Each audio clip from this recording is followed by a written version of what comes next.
Welcome, everybody.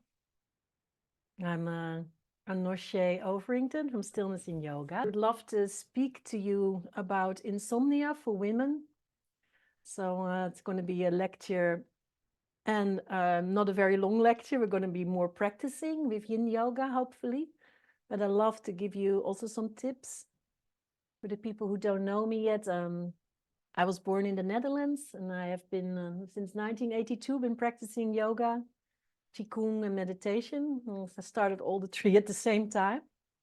And I'm very happy to be here. I feel very grateful that you're joining me on this journey. And the topic, insomnia for women, has grown. I had a very late start with menopause. I'm 60 now. I was at 57 it started. And I couldn't believe how much that hit me. And especially with sleeplessness and heart palpitations in the night. So with my 41 years of experience, I started to give myself more self-care, and I'm very happy to share this with you now. What is actually insomnia?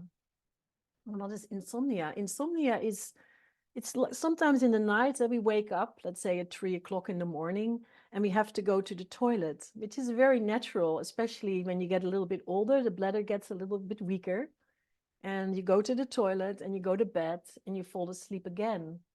But if you, like me, would just stay awake after I would got up out of bed, and it lasts for more than 3 months, you call this insomnia. This is what we call like a chronic insomnia. And there's other women, and they sort of go to bed and they can't fall asleep. And also I've been there. These different aspects of not being able to stay asleep or not being able to fall asleep, you could translate them into a disbalance. I have a Chinese heritage and I've always been interested in Chinese medicine. I got initiated into that via Qigong when I was 19, and still I work now a lot together with my soul sister Gita Perotti-Schuit, the acupuncturist, before that with other acupuncturists. And in Chinese medicine, we talk about the Shen, and the Shen is like our spirit, and spirit is actually in our body. It needs to be embodied. And when we're a lot in our heads and we are worrying, or we have anxiety, or we go through menopause and we have hot flashes, etc., then there is a disbalance, and there is an attraction between yin and yang.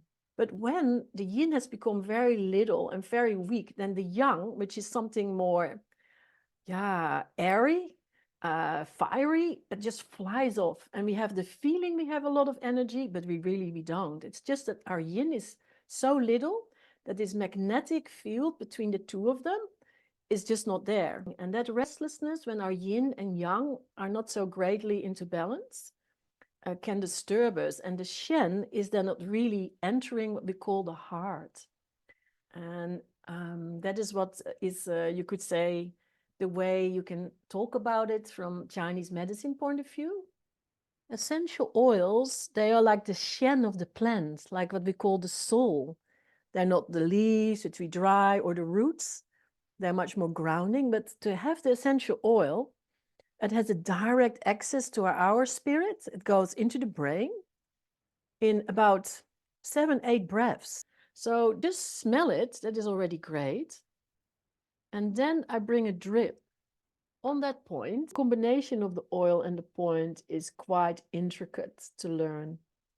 Yeah, what is menopause, we are going through several stages, and one stage is really rest. It's important that, especially when you have heavy bleeding, for example, or a lot of hot flashes, which are two different types, but both a sign of a lack of yin energy. And that's why yin yoga practice is so great in that stage of your life, or when you have a burnout or a lot of stress, because you can activate the energetic body without losing too much energy.